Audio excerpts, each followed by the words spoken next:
Hello, it's April the 16th, 2025, and on today's DCU Daily, I discuss about how if we keep on going on and on, boring on and on about Superman being hopeful and aspirational, that in itself won't get butts on seats from July the 11th and beyond. Welcome back to Movies TV Mad. I'm Mick, your host with the most just ask your girlfriends and your wives. You can follow me on X, Twitter at Movies TV Mad, and on Instagram and on Threads at Movies TV Mad X, on TikTok, Mad Mickey's World, and on Snapchat, BMouth60 Mick, your host with the most. A very warm welcome to Wednesday's edition of the DCU Daily. This is going to be a very uncomfortable situation and conversation for all of you today and for me. I love Superman, and I'm sure most of you watching love Superman. I'm bored of hearing how overpowerful Superman is, too powerful, and that's why he's not relatable. He's relatable, and the fact that he's got so many powers is the reason why he's so relatable. I don't want anyone to misunderstand me. I love the fact that the character is aspirational and hopeful. Now, Real Rejects were boring on about this the other day when they were putting down loyal, proper, real DC fans, which is all of us, right? If you love something from DC, you're a fan, and no one has the right to tell you if you're a fan or not, right? And especially Real Rejects who have never paid for a comic and don't have to pay to go and see movies or streaming films and shows, because people like that, successful people like that, don't pay. If you don't pay, you're not a customer. And that means the customer has more rights than you in having constructive opinions about things, as long as people don't cross the line. Okay? That's where I stand. Now, imagine Real Rejects going to schools and lecturing kids on why they should go and see James Gunn's Superman, because he's so hopeful and aspirational. They're going to be looking at their devices and going, or thinking, haven't you finished yet? It's boring to general audiences, that kind of discussion, and to kids. You will not get butts on seats because you bore on about Superman being hopeful and aspirational. Shall I tell you what attracted me to the character as a young kid? I've bored on myself so many times about how Superman 78 was the first film I ever saw. And the reason I loved that film wasn't because he was hopeful or aspirational, or because of his relationship with Lois Lane, or because he's a reporter. One of the most exciting things for me is when he takes the glasses off, opens the shirt, becomes Superman. What about that bit in Superman 78 when the noise goes into his ears and Lex Luthor's speaking to him? It's exciting. And he runs out, he takes the glasses off, and he dives out the window and he becomes Superman. So exciting, right? Those are the things that excite kids. That's what people want to see. You know, it's his powers, it's the fact he can fly, he has heat vision, he has X-ray vision, he's super strong. As a kid, I was bullied so much at school, and it was wish fulfillment for me to be like Superman so they couldn't hurt me, so I would have nothing to fear. So I no longer lived in fear. That's why I loved Superman. Of course, I loved the fact that he was pure and hopeful and aspirational. But that wasn't the reason I loved him. That wasn't what motivated me to keep on watching Superman 78 as a young boy again and again and again and again. That's not the reason. It was his powers. The fact that he's a hero and he uses his powers for good. But his powers, his many powers, are the things that attracted all of us to him as children. And anyone saying, no, it's not that, it's because of hope, right? Forget it. That's not the reason. He's good, he's got awesome powers, and we love him because of those awesome powers. The gee whiz quality. So James Gunn did one good thing recently. He did the preview with the Fortress. That's good, because that's one of Superman's great assets. Like young kids going to see Minecraft and, you know, seeing this cool fortress of solitude, this cool ice castle with these robots and the interactions, that would have attracted kids. That's what kids who don't know the character of Superman and general audiences who don't know the character of Superman will be thinking, wow, this is exciting. Look at this geezer. Look at this character. He's got powers. He's got an ice castle. He's kind of interesting because this film's going to have a big science fiction element, which I think is important because that's another gee whiz quality. Now, Mike DeLuca spoke about it being very reminiscent of Superman 78. I hope it's not the pacing or too much talking in the movie and it's not too slow, because kids and general audiences will be very bored very quickly. And the film will have no rewatchability. So James Gunn, when he goes back to edit this movie, is going to have to look at the pacing. Very, very important. We're not in 1978, we're in 2025. And everyone, basically, kids, adults, everyone, has very low attention spans, which I've discussed before. So that's going to be very, very important. So the real rejects can bore on about hope and Superman being aspirational all day. But that won't get butts in seats on July the 11th and beyond. And it's important to understand that. We're not, as I say, we're not in 1978. We're not even in 2005. Geez, things have changed since 2013 when Man of Steel was actually released. But it was Zack Snyder, David Goyer and Christopher Nolan who were very smart. They used Superman's gee whiz qualities to the maximum in Man of Steel. Man of Steel made $670 million globally. No Superman film has made as much or any more than Man of Steel. No solo Superman film. Batman vs Superman made 870, right? Beat Man of Steel. Probably because Batman and Superman are in the movie together. But that's what you want from a sequel, to make more money than the original. And Batman vs Superman at least did that. Not enough for the studio's liking, but it made more than the first movie at the end of the day. Right? And in those two films, you see Superman's coolness, gee whiz quality, using his powers, being super strong. His strength and his powers are not his weakness. The people who bore on about him being too powerful and that power makes him unrelatable are wrong.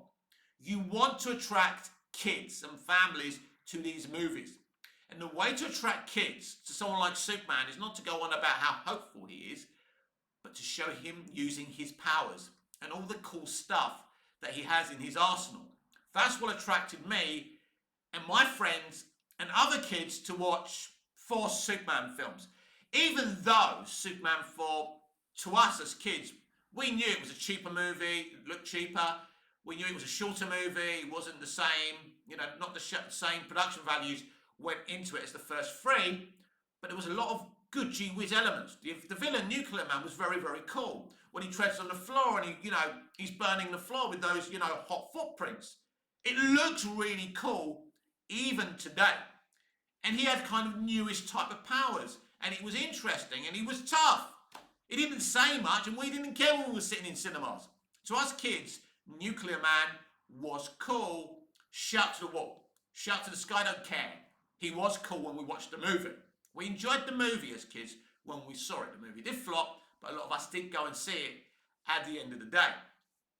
This is what appeals to kids, right? Being cool. Having these cool powers. Of course you need the interactions with Lois and the Daily Planet and emotional challenges. You want people to feel something. You want a story there. I'm not just saying it should just be Supes using his powers. But that's what attracts kids. A good guy that's got awesome powers. That's what attracted me. But if you just lecturing people about being hopeful and aspirational, like the real rejects were doing on their video as they were coming after other fans who have criticised James Gunn. Because they don't like that. People like Brandon Davis and the real rejects, they get very offended with the paying customer having their own opinions. Well, up yours, guys, because you're not in charge. Who died and put you in charge? I don't understand. Who gives you the right to decide how we conduct ourselves and we don't? We will continue to constructively criticise James Gunn and any other studio and director. And if you don't like it, get out of this community at the end of the day, because it ain't going to change anytime soon. And I will defend any fan to have the right to speak their mind. But that's what's going to appeal to kids. So I want to see a 3-minute trailer where Superman's being cool, using his powers, because we only really saw it a little bit in the teaser. I suppose this is kind of the criticism of him being weak, right? So James Gunn's decided by him being weak, it makes him more relatable. He doesn't want to overpower him. This, my friends, could be a big mistake. And as I say, this is one thing, one of many things, by the way, I believe Zack Snyder got right. But the number one thing that Snyder got right in all his DCEU movies was showing Superman's maximum potential, showing him being so powerful was cool. And me, I'm a kid really up here, and seeing Superman being so cool and using his powers was so cool to me. And that's one of the reasons I love the Snyderverse, because they weren't ashamed to say, this is Superman, he really is powerful, this is who he is. They weren't ashamed of doing that. And we saw Superman using his powers in great ways. But what was brilliant about Man of Steel, you also saw how difficult it was for Clark as a kid to come to terms with his powers, as it was for Zod and the evil Kryptonians, the villains. When they arrived on Earth, it wasn't easy. There was a realism to that, if you like. But the powers looked cool. And I believe that's why Man of Steel made $670 million more money than any solo Superman film today. And will James Gunn's Superman get anywhere near that box office? Very, very interesting.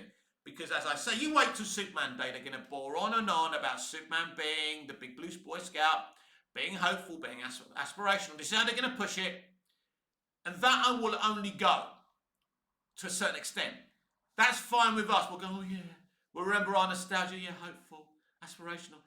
I don't think I'm going to cry, But to kids and to general audiences who don't know the character so well, that they don't care about that. It flies over their heads. They want to see the character being cool and being awesome. That is the brilliance of Superman. That's always been the brilliance of Superman, that he's got all these powers. And if you show a kid, so many different ways of Superman using his different powers, they're going to be interested. They're going to come to the movie. There's only one reason why Minecraft made so much money and other movies are not making money. Minecraft is one of the most popular games ever made. You could have done anything Minecraft and kids would have gone there. But they actually made an entertaining movie. And that's what Superman has to be. Not a lecture piece on hope or aspiration or Donald Trump or Keir Starmer or Palestine. No one, no kid or members of the general audience are going to sit there for 2.5 hours being lectured, because everyone's got different opinions on Palestine and Trump and Starmer and everything else. And people don't want Hollywood's opinions. But by the way, Hollywood are utterly biased when it comes to Palestine, and we all know why. So you can't listen to their opinions. They shouldn't be lecturing us about Palestine in movies, and they mostly don't.